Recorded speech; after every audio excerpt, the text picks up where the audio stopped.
s'agit d'une déclaration sur le coup d'État électoral de l'ECAM en préparation et de l'alerte sur les exhortations à un coup d'État militaire au Cameroun. À mesure qu'on avance vers l'année 2025, année cruciale s'il en est pour le Cameroun, se déploient des discours et des manœuvres extrêmement préoccupants pour l'avenir, la paix et la stabilité de notre pays. Les scénarios de coup d'État sont exposés en toute tranquillité par le parti au pouvoir, sans que l'on ait l'impression que les autorités de la République, c'est-à-dire celles qui sont en principe en charge de l'intérêt de l'État et du bien commun de tous les Camerounais, en soient préoccupées. L'apathie complice de ces autorités nous amène aujourd'hui à une situation où l'on est devant deux scénarios de coup d'État. L'un, le coup d'État électoral, est en pleine préparation et l'ECAM étant chargé de le mettre en œuvre. L'autre, le coup d'État militaire, est une exhortation appuyée et non dénoncée qui pourrait nourrir des tentations. C'est autour de ces deux constats que je vais organiser mon propos. À travers les différentes élections attendues au cours de l'année qui vient, élections municipales, législatives et présidentielles, les Camerounais auront l'occasion exceptionnelle de se débarrasser par les urnes et dans la paix d'un régime qui ne leur a épargné ni souffrance, ni humiliation, ni injustice de toutes sortes depuis plusieurs décennies. De façon très simple, il s'agira pour les électeurs camerounais aux différentes élections à venir de dire à ce régime à bout de souffle, incompétent et corrompu, arrogant et déprimant, stop, ça suffit, ou au contraire, nous en voulons encore de la souffrance, des assassinats non élucidés et impunis, des injustices et de votre mépris. Ce sera un vote pour la dignité et la renaissance ou pour la résignation et le désespoir total. Conscient des enjeux de ces élections qui se profilent à l'horizon et dont il entrevoit l'issue au regard de l'extraordinaire prise de conscience des Camerounais, le pouvoir, apeuré et paniqué, fait feu de tout bois.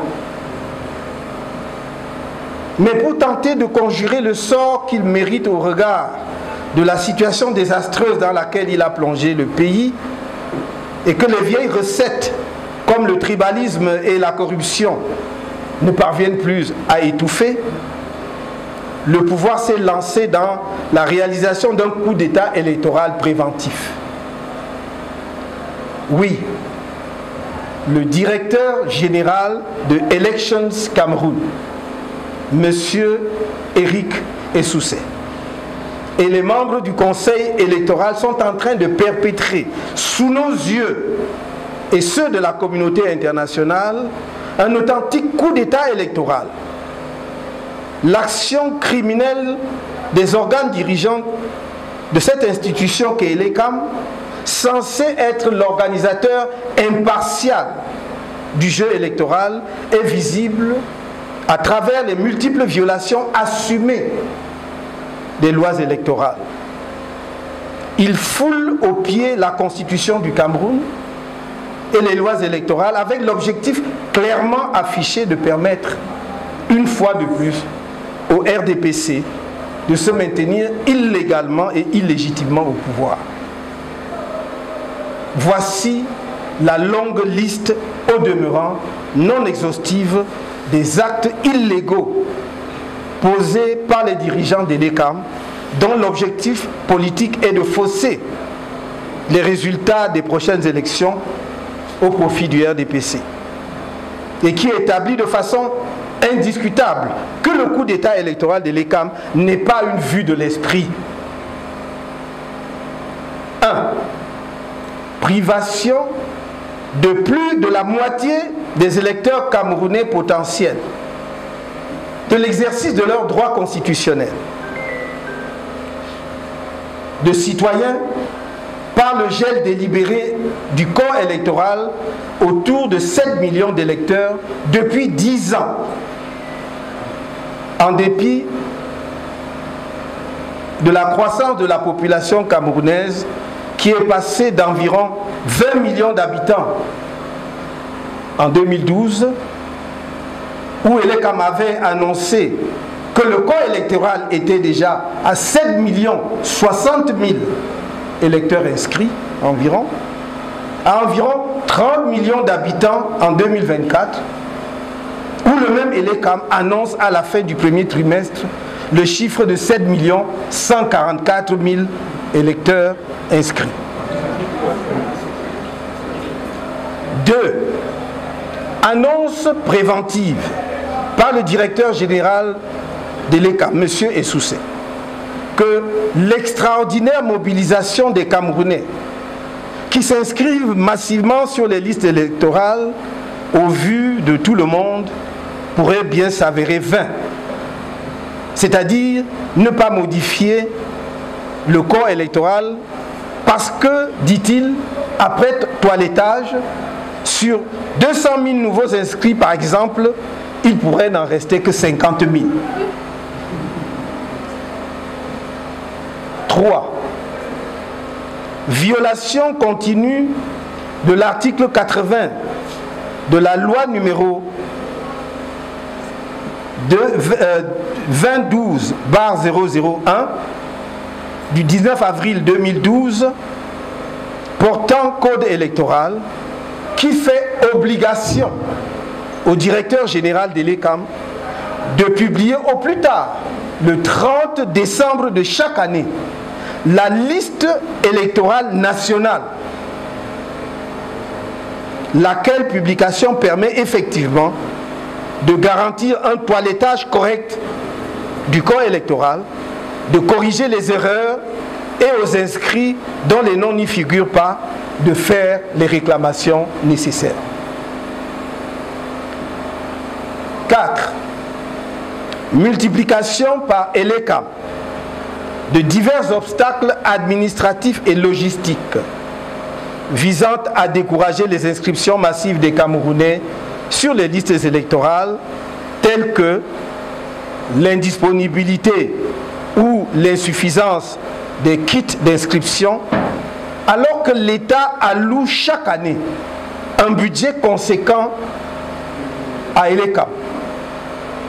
Et alors même que le directeur général de l'ECAM annonce depuis plusieurs mois que les kits de nouvelle génération ont été importés et attendent sous douane au port. 5. Inscription sans délivrance de récépissés aux personnes inscrites sur les listes électorales de l'ECAM, en totale violation de la loi, créant ainsi une réserve d'inscrits inconnus au nom desquels des membres du RDPC ou des personnes recrutées par ce parti pourront voter le moment venu en sa faveur. 6. Constat à la fin du mois d'avril 2024 que l'ECAM n'avait toujours pas ouvert les inscriptions sur les listes électorales dans la diaspora, c'est-à-dire 4 mois après le délai légal qui fixe le démarrage des inscriptions le 1er janvier de chaque année et qu'à peine commencé au début de ce mois de mai, les inscriptions sont interrompues pour cause de défectuosité récurrente des kits de l'ECAM. C'est le cas en Suisse, où l'ambassadeur a ordonné la suspension des inscriptions par un communiqué du 12 avril 2024 en attendant la réparation de ces kits par l'ECAM, ou encore en Grande-Bretagne où, prenant des libertés avec la vérité, l'ambassadeur a, par un communiqué daté du 18 avril 2024, prétendu que les inscriptions sur les listes électorales avaient commencé le 1er janvier 2024, conformément à la loi, mais qu'en raison du mauvais fonctionnement des kits de l'ECAM, les inscriptions étaient interrompues. Pourquoi veut-on priver les Camerounais de leur droit de participer au choix des dirigeants de leur patrie? Pourquoi veut-on priver les Camerounais de la diaspora d'un droit qui leur est reconnu par la loi de participer à l'élection présidentielle en attendant demain de pouvoir participer aux élections législatives? Qui a peur des Camerounais de l'étranger? Sans doute les mêmes personnes qui, par leur gestion calamiteuse du pays, poussent la plupart d'entre eux, c'est-à-dire la plupart des Camerounais, à l'immigration et souhaitent qu'ils ne rentrent jamais au pays. Cela ne passera pas. Ce sont des Camerounais.